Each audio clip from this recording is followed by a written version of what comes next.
Sure, you can. Good afternoon. Are you pretty well all set, gang? Do you want this, Dan? Apparently I'm not loud Great enough. voice didn't work. Okay, if everyone will take their seats, we'll get started. I know you've all got a lot of questions, and we want to save as much time as we can for those questions. So, if you can please take a seat, we'll get the ball rolling here. Well, first, let me welcome you to the town of Moriah, and thank you for coming today. This is an important event, and we appreciate your attendance.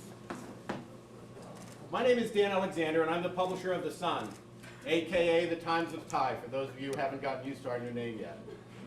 It's my honor today to be the moderator of this event, and my first task is going to be to introduce our United States Congressional Representative from the 21st District of New York, Elise Stefanik, for a few remarks. Thank you, Dan.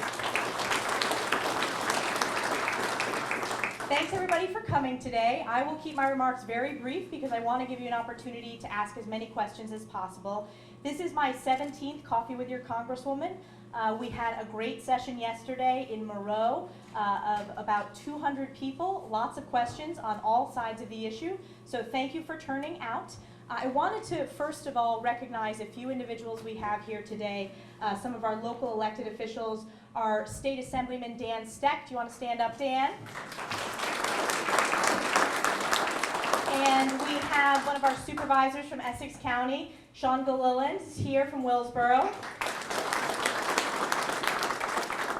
And then I also want to take a moment to thank all of our volunteers at the fire department and EMS.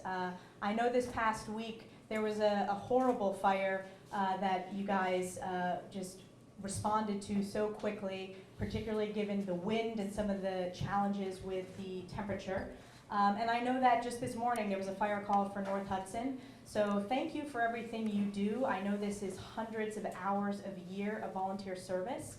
And I wanted to have someone from the fire department come forward.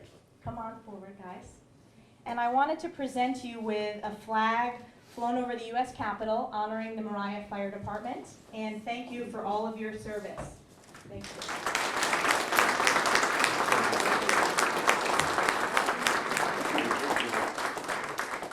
And April is National Volunteer Month, so it's great to recognize our volunteer EMS and firefighters.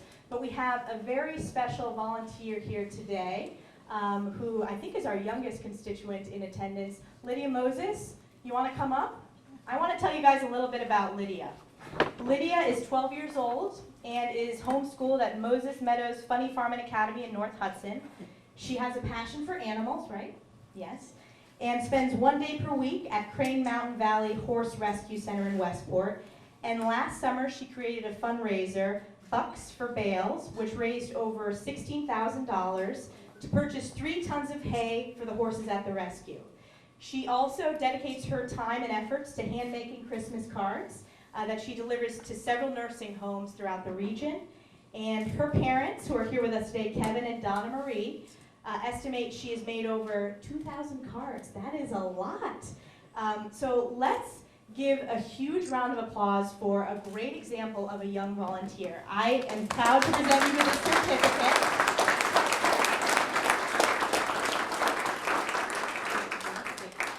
You want your parents to get a picture? Okay. Thank you. Thanks for coming. Okay. Lydia, great example. I'm going to turn it back over to you, Dan, and we'll start rolling with the questions. All righty, great. Thank you, Congresswoman. First off, politics has kind of become a bit of a sporting event lately, and that's not what we're here for today.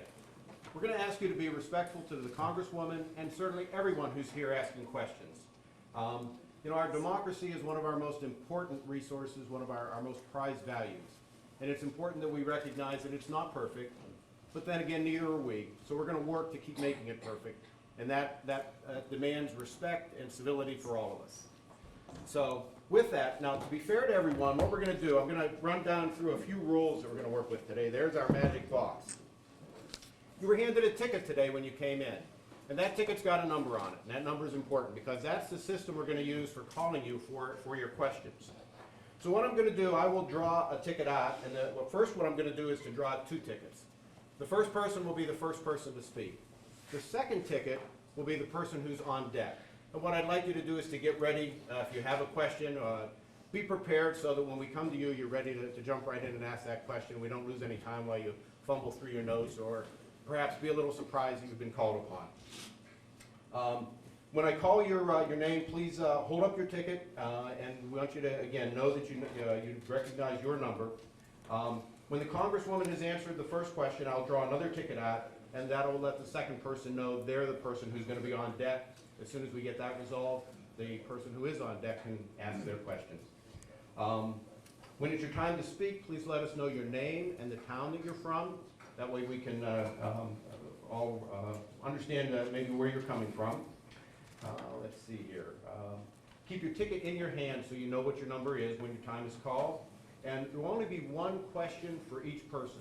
So if you have a ticket and you say, I don't have a question, I want to give my time to someone else, we really want to try to get as many of your questions in as possible, so we want to try to get around the room as best we can. So with that, I ask you to keep your question to about a minute. And with that, we'll get started. Shake these guys up good.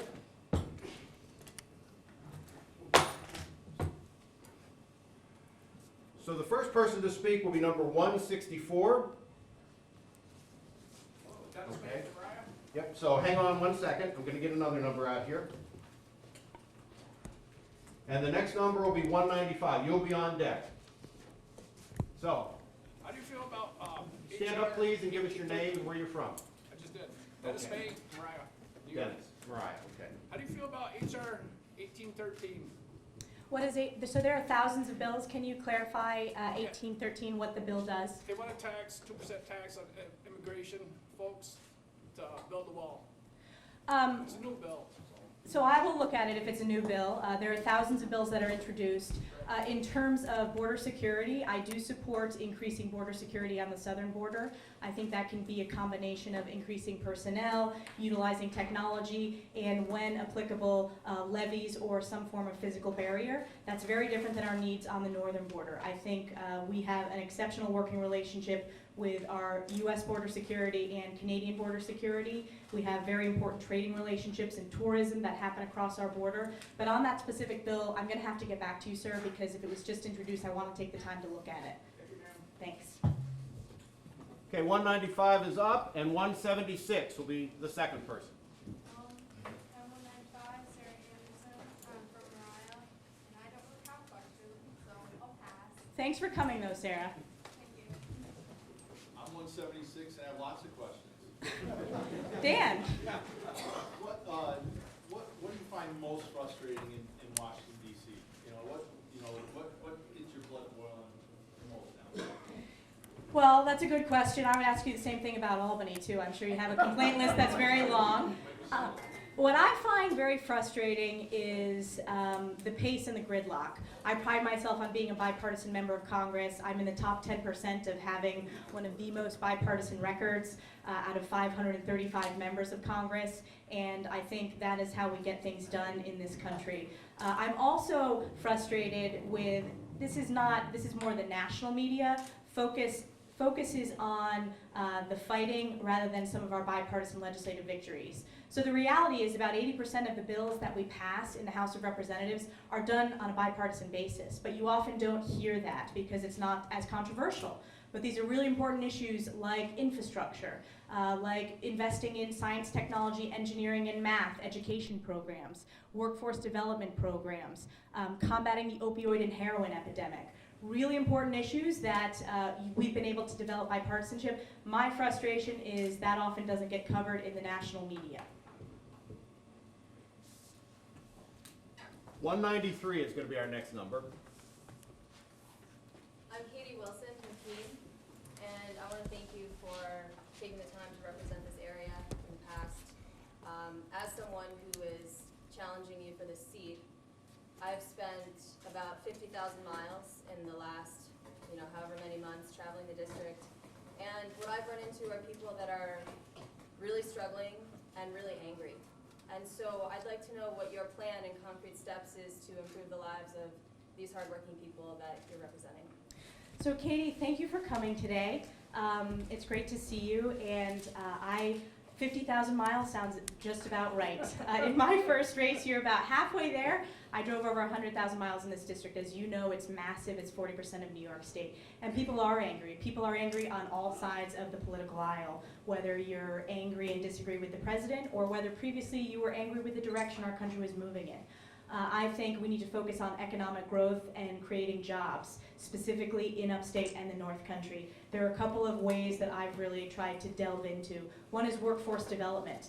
Are we promoting our career and technical education programs? We have great examples like the Advanced Manufacturing Institute in Plattsburgh. I think that's a model that we can mimic in other parts of the North Country. Continuing to focus on our relationship with Canada. That creates 15% of the jobs in Clinton County, for example.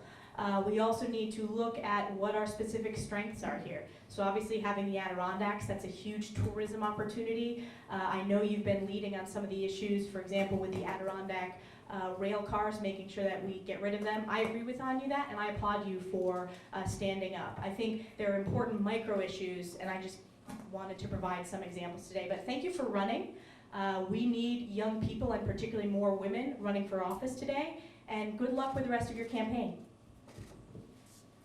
193 is up and 162 is on deck.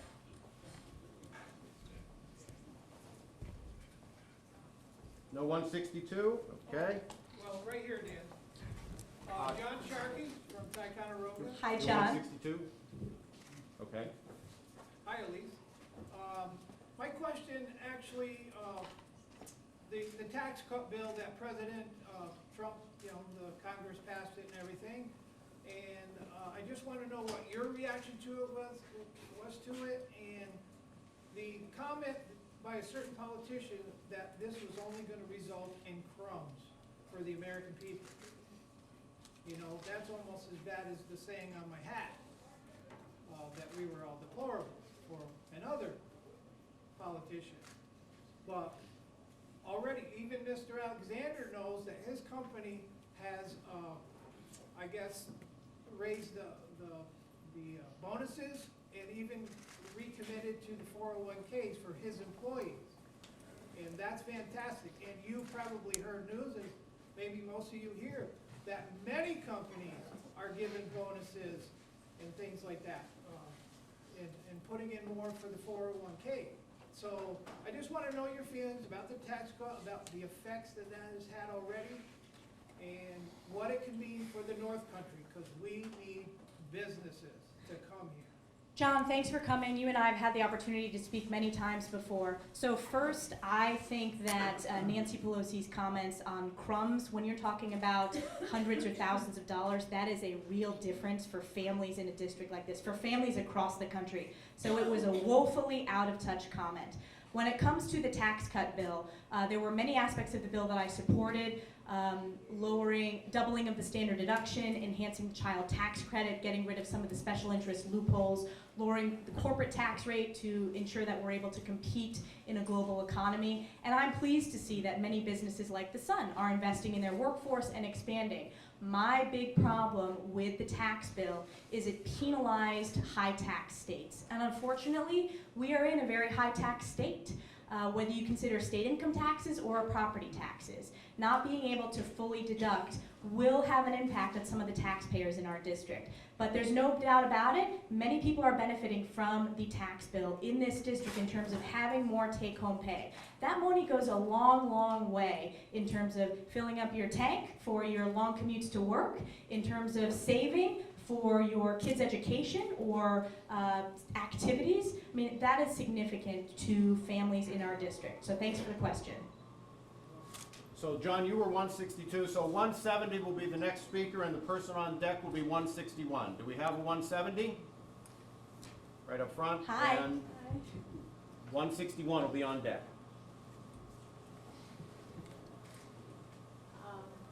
I'm Susan Angel from Plattsburgh, and I want to thank you for all the things that you've been doing for us. And my husband is chair of the Plattsburgh Planning Board, really got an inside look at how much heavy lifting you did to help the town of Plattsburgh to get a $500,000 water infrastructure grant. And we thank you for that. And we also want to thank you for the bipartisan work that you're beginning to do on climate change. Everybody in this room is affected by climate change.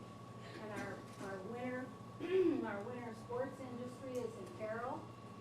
And our forests, lakes, and rivers, which drive our tourism, are under siege from the invasive species and new pests and diseases. And our families are at risk for a growing risk for Lyme disease. So we're thinking that it's really time to try to stop the escalating climate chaos. So today we'd like to ask you if a serious bipartisan bill that takes market-based approach to solving climate change emerges, and if that bill protects our consumers and citizens with carbon dividend payments, and this policy could seriously reduce the risks of climate change while protecting our economy, would you support and even lead on such a bill? Yeah, so I support those principles. Thank you for the question. I've had the opportunity to meet with both you and your husband many times, both in the district and in Washington. Thanks for your advocacy on environmental issues. I do support the principles you laid out. I think it's important to keep in mind that we don't want to significantly increase costs on consumers. Energy is important in this region, particularly for our seniors, and many of them are living on very limited incomes. I think we will get there in this country. We are already moving in the right direction in terms of renewables that are doing well, whether it's wind and solar or biomass, which is a real growth opportunity. I think we can look to hydropower as another source of renewable energy. So I agree with those principles, and you specifically pointed out that it wouldn't hurt consumers in their pocketbook, and I think that's really, really important. In terms of what I've done for leadership on the climate issue, I worked with my former colleague, Chris Gibson, who used to represent a portion of this district before redistricting. He introduced, in the previous Congress, in my first term, a climate resolution led by Republicans. And I've taken over that bill since he retired. And we reintroduced it, but we increased the number of Republicans that are on that bill. I also think that, yesterday I said I think Scott Pruitt should resign. I think we need better leadership at the EPA to really tackle these issues. And I think at the local level, we've seen a ton of leadership on how to bring the business community, manufacturers together with environmental advocates to find compromise. I think the Adirondack Association of Towns and Villages does that very effectively, and I commend our local leadership, and I commend our leadership at the state level for making sure that Adirondack issues are represented, particularly in this last budget. We had very exceptional leadership in delivering results that benefit our region on environmental issues. 161 is up, and on deck will be 187. Hi, I'm Sandra Weber from Elizabethtown, and I want to get back to the tax bill. I'm sure that the tax bill has increased some people's salaries, or it definitely has helped businesses because they got a huge tax cut. For myself personally, it does not affect me at all. I don't get any benefit from it. And right now, we keep hearing at the national level how great our economy is, how the stock market's doing so well, we have such low unemployment, everything's going great. So why did we need this huge tax cut to benefit corporations, especially about how much it's going to increase our deficit, which our children and our grandchildren are going to have to pay for? Thanks for the question. So as I said, I voted no on the tax bill, but I do think from what I hear from constituents, people work very hard in this district, and that additional take-home pay is a benefit to working families in our district. I laid out what I disagreed with, which was getting rid of the deduction. I tried to improve the tax bill. I was able to raise the deduction from $10,000 to $12,500. and also includes seasonal homes, which is really important for our realtors in Lake Placid, Lake George, other communities, Thousand Islands, lots of communities in this district. I think the economic indicators that you're seeing nationally, I do think our president right now is, I appreciate his focus on economic growth and manufacturing. I disagree with him on certain issues, for example, tariffs, but I'm pleased to see the economic growth. But more importantly, in this district, when I took office in January of 2015, last month the unemployment rates, if you look on a monthly basis, have gone down in 11 of the 12 counties in this district that I represent. So we are moving in the right direction. We have more work to do. We need to continue to work at the state level to address some of our taxing and spending issues in New York State. 187 is up, Deficit. and the next I one, am concerned about the deficit, but I did vote no on the tax bill. the next speaker will be on deck will be 190. I'm Mary Ann Johnson from Crown Point. We have a lot of talk about gun control going on all across the country. Guns are a very important part of our culture up here for hunting, for sport, for self-protection, but assault weapons are a very different kind of animal. They were made for military purposes, for shooting efficiently, for taking down groups of people, and I feel they shouldn't be in the hands of civilians. We have talk about background checks and about raising the age limits. But just a few weeks ago, a young man in Ithaca got around them simply by asking a friend who was 21 years old to buy him an assault weapon. And the police discovered he also had a bulletproof vest, he had a bomb, he had all kinds of things. So while those two measures are good talking points, can we get some kind of ban on the sale of assault weapons, a buyback program? What can we do to get assault weapons away from gatherings like this? It could happen right here to this group of people. It could happen at a school concert, the movie theater, the mall. What can we do about the assault weapons to get them from harming people? So thank you for the question. Obviously, I think everyone is very concerned about the increase of incidences of school violence that we're seeing across the country. I support our Second Amendment rights, but regarding military automatic weapons are not legal in this country. I do not support legalizing automatic weapons.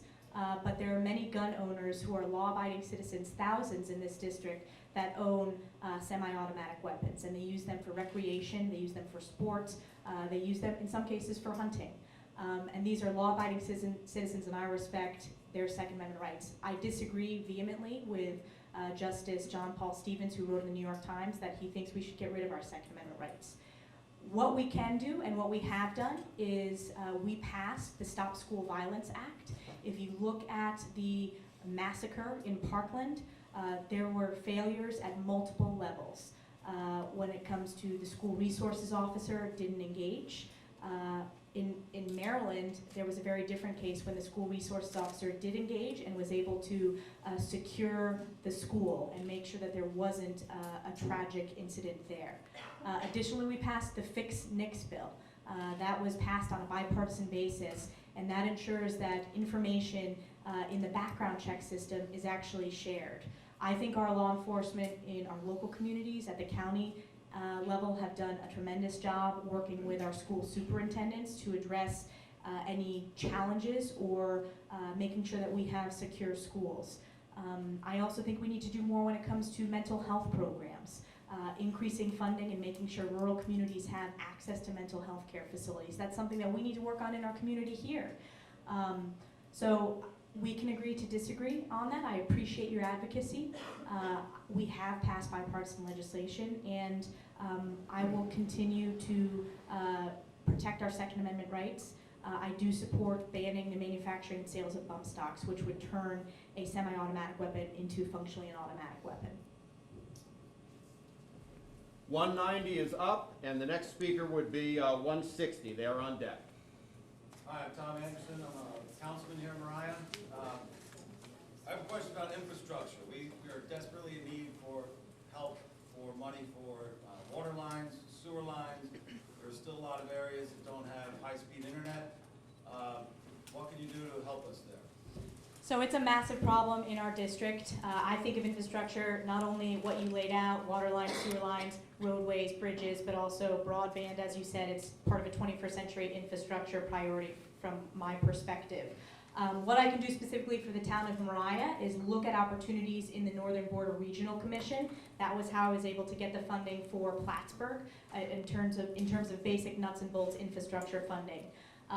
We have a president that is focused on infrastructure and likes to build things. And infrastructure typically is a very bipartisan issue, and I will continue speaking up for increased infrastructure funding. One of my concerns in New York State is there's too much funding being funneled downstate and not going to communities that need it in upstate. So when we have federal dollars, typically they're given to the state and the state allocates them. I think we need to ensure that there are strings attached so that our rural communities actually see those federal dollars. But what we've been able to do in the meantime is look for those specific grant opportunities. There was a Tiger grant, for example, that Ogdensburg won, which is a very competitive grant process. We have been involved for 3 years in advocating for that, and that will be a significant source of funding. So I'm happy to work with you on specific local priorities. The more specific your grant proposals are, the more effective we can be in advocating for federal dollars. Do you have somebody specifically in your office that I can contact? Absolutely. So Maddie is my district director. You can contact her. We have a whole grants guide, but we'll also walk you through that process. And we'll give you examples of how other communities, towns, villages, and counties have been able to work with us effectively. All right, thank you. Thank you. 160 is up, and on deck will be 93. I'm David Hodges from Elizabethtown, New York, and I'm very concerned about the level of corruption and ethical violations we're seeing under the current administration. An example of that is what's going on with Scott Pruitt, which you kind of mentioned earlier, but there are many other examples. And my question is, what can and should be done about that? So I've called for Scott Pruitt to resign. I am disturbed by any ethical lapses, whether you are serving in Congress or whether you're serving in the executive branch. No one is above the law in this country. And I believe that whether it's an ethics investigation in the House or the Mueller investigation, I support the Mueller investigation, I support the Ethics Committee, making sure that there are no ethical lapses when it comes to our elected officials, and then the administration. The Mueller investigation, I think, is addressing many of those. 93 is up, and 96 will be on deck. I'm Mike Stahl from Moriah. In light of the fact that election hacking happened back in 2016 in some districts that we're fully aware of, what are we doing now to prevent that from happening in the future, being that that's a cornerstone of our democracy? It's a great question. We need to protect our democratic process, and I view Russia as a threat. I am very hawkish when it comes to Russia's meddling in elections. The American public has really only seen this in 2016, but many of our NATO allies, particularly that border Russia, have faced this for well over a decade. Whether it's Estonia, Latvia, Lithuania, whether it's some of the meddling that's occurred in the Ukraine. Specifically, what I think we need to do is shine light and transparency on how Russians are meddling in our electoral process. I'm on a bipartisan bill with my colleague Seth Moulton, who's on the House Armed Services Committee as well. He's a Democrat from Massachusetts, young member, and it would make sure that channels like Russia TV and some of the propaganda, that they're unmasked and they have to register as foreign agents, which they are. We also need FEC guidelines updated so that the digital advertisements that were purchased by Russia, parts of the Russian government, have disclosure, so we actually know where the money is coming from. They should not be allowed to do that, and I think the technology companies should be brought in and should testify on that issue. And then I think our states, we need to have standard best practices in terms of making sure states are at the level they need to be to ensure that we have secure elections. And I think we need to always have paper ballot backups. I know for a long time there was this initiative to move digitally, but I think we need to have those paper ballots. The election hacking that you referenced, the hacking of the DNC, the releasing of the emails, we need to make sure that our committees, the Democratic committees, the Republican committees, congressional candidates from both sides of the aisle, have an understanding of what's at risk in terms of their cybersecurity, because that hacked information was weaponized and released in 2016. Up next is 96, and on deck will be 163. I'm Bill Pelpit, I'm from Chazy, New York. You voted for the American Health Care Act in May. The CBO stated that if that had been passed, 23 million people would have lost their insurance. Young, healthy people would have lower premiums, while older people with more medical problems would have higher premiums. It also would have given a big tax break to the rich. Why did you vote for this horrendous bill? So when I ran for Congress, I ran on repealing and replacing the Affordable Care Act. I think the direction that we're moving in terms of healthcare costs in this country is the wrong direction. The Affordable Care Act increased taxes, and I personally experienced my family's business healthcare getting canceled as a result of the Affordable Care Act, and I think we need to have a replacement that's more patient-centered.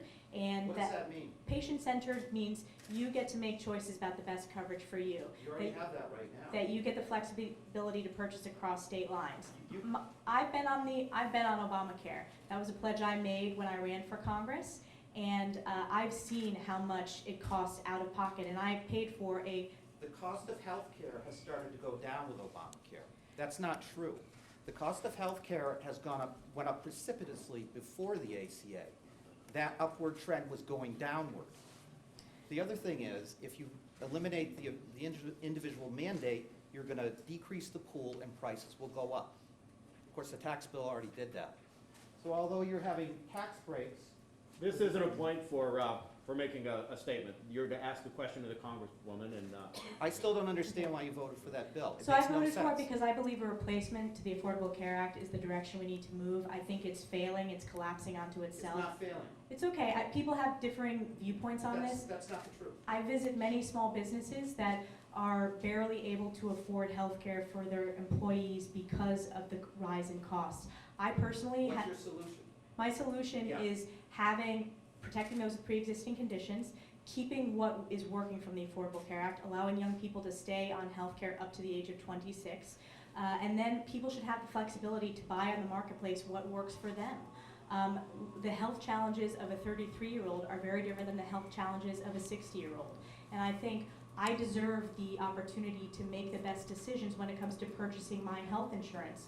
One of the issues with the individual mandate that's of concern to me. So older people would have to pay more because they want to pay for things that are more covered. I than you. think people should be able to purchase health care that is the best fit for their family situation. I know we're going to disagree on this. Do you support a buy-in to Medicare? I support protecting Medicare, and I support modernizing those programs for the 21st century. Thank you. 163 is up, and 196 will be on deck. Hi, Elise. Hi. Thank you for coming. First thing I have to ask you, what is your NRA rating? It's an A. Okay. Now, here's the thing I have to ask. I just wrote this out. So I lived here in this town for over 30 years, and I haven't seen any growth, progression come to the town of Moriah. I've had two businesses, one which failed, and the other is now being run by my daughter and my son-in-law since the death of my wife recently. I have lived in the same house since I contributed to the welfare of this town. I got nothing from it since I moved here. I live in an area where I can't even get cable or internet. And speaking to Tom Scott's father, still hasn't come through, even though I've asked him over and over. And we will be getting cable, but the answer is always, we're in negotiations with the company. That is a standard answer. I'm a property owner. I'm a Vietnam vet. I'm 71 years old, and my taxes are killing me. The price of gas is killing me, and the price of home heating oil is killing me. My working days are over, and I live on a fixed income. And I feel that the government has only been there for the rich and has forgotten the hard-working people who voted you people in office. Now we have a crazy man in Washington who is going to ruin our country with this insanity and a bunch of representatives who are afraid to stand up to him and call him 40 years nuts. What we need from you isn't just words, but someone who will back up those deeds.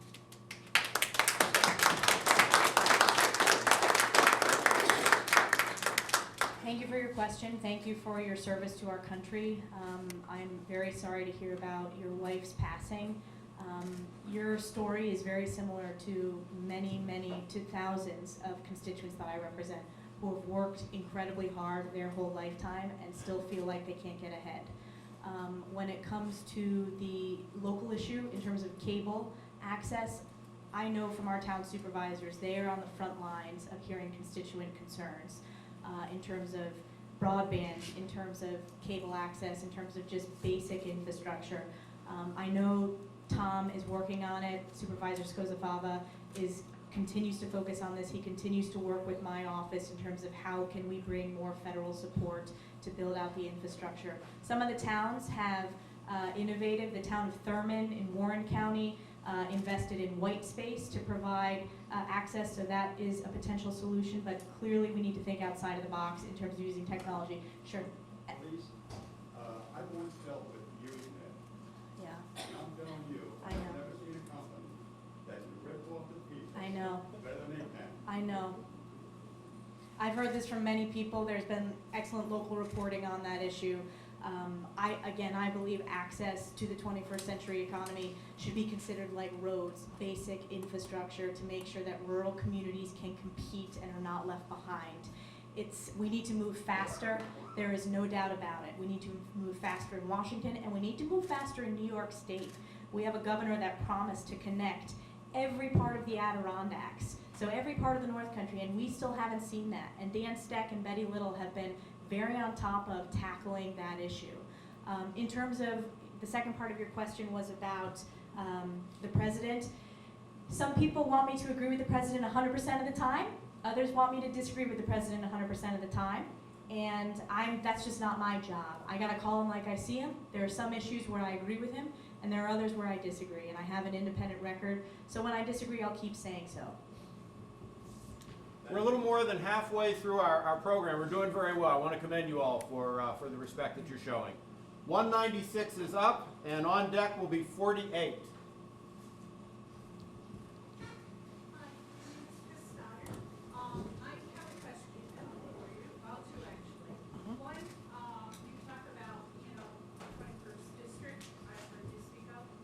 I find when you speak mostly of Plattsburgh, Watertown, all the surrounding areas. Have you actually driven through the town of Moriah to see the homes being foreclosed because people have left, no jobs, there's nothing here for them. It does not bring more people in because of that problem. And my second question is what do you recommend that we do about it? I mean, when there's no jobs, there's no money, there's no businesses. Unfortunately, we just lost a new business that was going in. And when they do come, they don't make enough money here to keep the business active and going. So then, unfortunately, that person loses that loss. Is there anything that you can do as our Congresswoman here in the town of Moriah now? Thank you for the question. This is 40% of New York State, and I've had numerous events in Moriah. I've had the opportunity to have a veterans roundtable here. I also have met with the town supervisor on numerous occasions. I work with all the supervisors from all the 12 counties, but with particularly the supervisors from Essex County.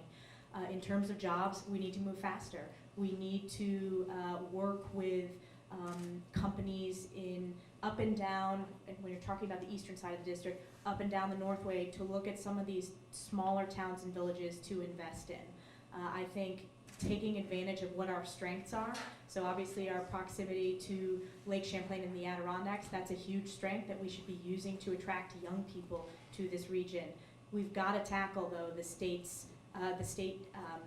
tax burden on businesses in New York State. I think that's one of the reasons why we're seeing so many companies leave. Success stories that I've seen are, if you look at the redevelopment in Glens Falls, for example, it took a lot of local leadership and entrepreneurs to take a risk and start businesses that redeveloped the downtown. And I think we're seeing that in lots of small towns and villages throughout this district. In terms of an easy answer now, I don't have one, but I think we have to pull together at the federal, state, and local level and really work hard to attract businesses, work with our local chambers of commerce. That's something, you referenced Plattsburgh. The North Country Chamber of Commerce works every day to attract local businesses to the Plattsburgh region. We ought to be looking at that model for Essex County as well. 48 is up, and 179 is on deck. I'm Lorraine Duval from Keene, and I'd like to pick up on this gentleman's point about the president and what is he doing. We have a constitution, checks and balances. I do not see the legislative branch checking up on the executive branch. You might agree in some issues, but the point is there's got to be more checks that the legislative branch is taking. You talk about specific issues. What about he lies pathologically? He denigrates women and immigrants. He undermines the free press and uses the presidency for his financial gain and to feed his ego. The legislature has to do some checks and balance on the executive branch. What are you going to do?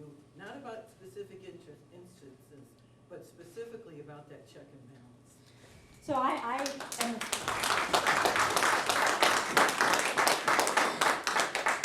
think it's important to respect voters in this district. President Trump, this is a district that President Obama won twice, and it's a district that President Trump won. So it shows that people were frustrated with the status quo. As I've said, I don't necessarily agree with the president on all of his policies, but when given a choice last November, or 2 Novembers ago, I voted in support of President Trump because I believe we need a new direction. And certainly he tweets too much. I'm stating the obvious. I think most Republicans will probably agree with that. I do believe in checks and balances. I think that's an important principle philosophically of what makes our country great. And in certain cases, Congress has passed bills that I know the president hasn't wanted to sign, but he's signed them. A good example is the bipartisan omnibus that we just passed. And the president threatened to veto it, but we did it on a bipartisan basis, and he signed it. That is showing checks and balances in terms of Congress having its role to legislate and appropriate. We appropriate the funds. I'll give you an example. The president's budget proposed slashing EPA funding, which would have had an impact on a number of programs and funds in this district. Congress, because we have the power of the purse, funded those programs, and I was one of the advocates for funding those important programs here in this region. Again, I get criticism for not supporting the president enough or supporting him too much. I have to call it like I see it, as I said, and do the best job I can being an independent voice for this district and making sure that the constituents of this district have a seat at the table. Up next is 179, and on deck will be 91. You better get up there. If you don't have to stand up, it's okay. Yeah. You can stay seated. You can stay seated. All right. John McDonald, Congresswoman, I want to thank you about the Marine Corps help you've given us to try to get that Marine Corps band and Government Bugle Corps and such on the road. I have a question that's bothered me for quite a while.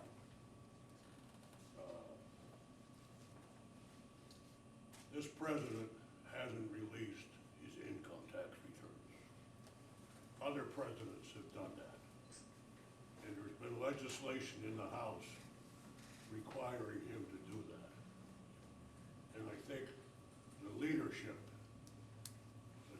leadership in the House is sitting on that.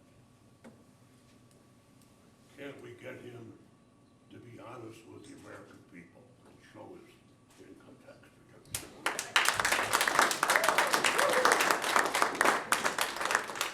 John, thanks for the question. Thanks for your service and your advocacy bringing the Marine Corps band to tie. We're still working with you on that. I believe the president should have released his taxes. I believe that everyone running for president, and more than that, everyone running for federal office should release their taxes, which is why I do it. In my previous elections, I've been the only candidate to release my taxes. Every candidate running in this district should release their taxes. I think we run into dangerous territory when we have legislation that targets an individual, which is why I would be supportive of legislation to have federal candidates release their taxes from the president, Senate, to the House. And my opponents should all do so in this race. You can go on my website and see my tax returns, and I think that's important. 91 is up next, and 174 is on deck. Hi, Tim Palmer, great to see you here. My wife, Susie, and I'm from Plattsburgh. My wife, Susie, mentioned the work that you had done to help us get a grant in Plattsburgh. I just thought I'd point out that Plattsburgh has a Democratic supervisor and town board. So that's an example, I think, of local bipartisanship. Also, in our many meetings on Capitol Hill in both Senate and House offices, on the Democratic side, we have heard spontaneously from staff that you and your office are excellent to work with across the aisle. Thanks. Legislative Council has approved language for a bill similar to the one that Susie described. Will you please meet with us face-to-face to discuss the concerns and questions that you have about that bill sometime in the near future, here or we'll go to DC. J.B. Chair would be really, I think, excited to join us. Sure, I would love to do that. You and I have met many times in DC and in the district. I would love to look at that specific bill, and we'll schedule a time. Okay, thank you very much. 174 is up, and 165 will be next. Hi, my name is Pete. I teach high school outside Plattsburgh. There was a Senate hearing a few years ago on Valiant Pharmaceuticals. Are you familiar with that hearing? Not that specific hearing, but I am familiar that they've had numerous hearings with pharmaceutical companies. Yeah, so basically they were, at their shareholders' behest, they're buying up small pharmaceutical companies and then raising the prices of these drugs exponentially and then slashing their research and development budgets, which seems pretty unfair. I think everyone in this room could agree with that. Yesterday, I think you talked to Sarah Carpenter, and she presented taxing pharmaceutical companies, and then I believe you responded that if you tax pharmaceutical companies, that it would prevent research and development. Is that correct? I don't want to see an increase on companies that are investing in innovation. Yeah. Okay. So that makes a lot of sense. My healthcare in January went up 8%. And then next year, it's supposed to go up 14%. And I imagine the officers of the law here are in a union also, and they negotiate, and part of it is healthcare, and that they probably get paid less because whoever pays them has to pay these astronomical insurance premiums. Yeah. And so I think pharmaceutical companies that, you know, prey on the American public have a lot to do with that, the rising costs. So I'm curious, you know, if you're not going to tax pharmaceutical companies for the research and development, which makes sense, what solutions are you supporting right now in terms of co-sponsoring bills? So we passed the 21st Century Cures Act. That increased $45 billion of increased funding for the FDA to try to bring cures, specifically drug approvals, to consumers faster at a lower cost. And we are seeing that turn the dial in the right direction. Obviously, more work needs to be done. I also think, to the point about checks and balances, congressional oversight is important. So bringing in these pharmaceutical companies and shedding light when they are not making sure that consumers have the benefits of for example, when they're reinvesting in research and development, consumers should see those costs go down and become more affordable. We did that with the EpiPen. I don't serve on those committees in the House, but bringing in the manufacturers of the EpiPen, which skyrocketed, that's unacceptable. The Senate announced they're bringing in the company that produces a cancer drug where the price is doubled out of nowhere. I think investing in NIH research and doing more to support generics is a way to ensure that we're able to lower the cost of prescription drugs. I think supporting hospitals in the North Country, they have a program called 340B, which allows them to purchase prescription drugs at a lower cost. So it doesn't cost patients more out of pocket. I've been an advocate for the 340B program. But I think investing in NIH, continuing to streamline the FDA and make sure that costs go down, while also continuing to promote innovation, which is why I wouldn't support additional taxes. I'm not talking about tax-free. Every company in this country should abide by our tax laws, but I don't want to see additional taxes. Yeah, so I feel like the three things you presented there weren't really addressing, trying to address companies like Valiant. And then Valiant had a hearing years ago, and they still have the same exact pricing model with an R&D budget that's 3 to 5%. I think the industry standard is 20-something. Mm-hmm. So none of those three things are really addressing what I was saying. I spent months calling your office. Every paycheck I pay into Medicare, 1.45%, and it's on a course to become insolvent, which I know you've said many times the importance of protecting Medicare, and said maybe raising the age of retirement for young people like myself. I mean, I would be for that. But when I spent 2-3 months calling your office about that, and basically the answer I got from Tristan was, you don't sit on the committees that... Is there a question somewhere? Yeah, there is, that you don't sit on the committees that address Medicare, and that your hands are tied.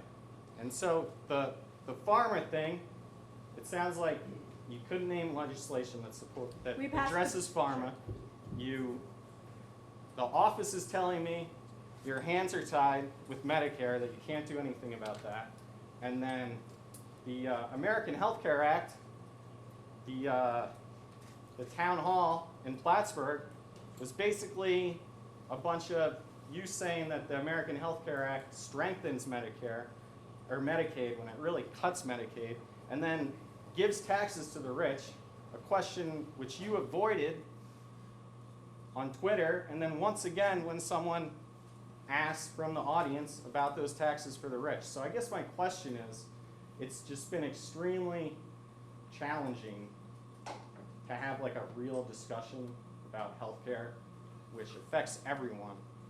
So would you be able to have a healthcare debate with whoever the Democratic nominee is in the Green Party in this coming election? So Peter, you and I have met before in person in my office in Plattsburgh, and we had the opportunity to talk about, for me to hear your views and for me to share mine. I know that we disagree in terms of some of the healthcare solutions that I put forward. Some of the legislative victories that I can point to regarding prescription drug prices, please take a look at 21st Century Cures. It did a lot to try to lower the cost to consumers, and it was a bipartisan vote, and we had to work to ensure that not just the Republicans, but the Democrats got on board with that bill, and I think that we should celebrate that. That was a huge victory. Obviously, more work is to be done on prescription drugs. In terms of my staff's responses, I have a big team of staffers and a big team of interns, many of whom are very young.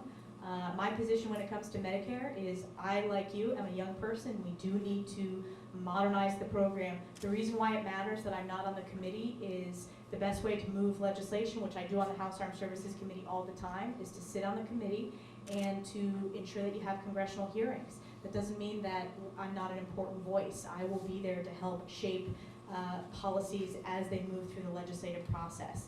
And of course, I will have debates, and healthcare will come up in them. I have had debates in every election that I've run, and I look forward to the debates with my Democratic and Green Party and potentially other party opponents this fall. But I've had debates. I look forward to the debates, and thanks for participating again. It's good to see you. So you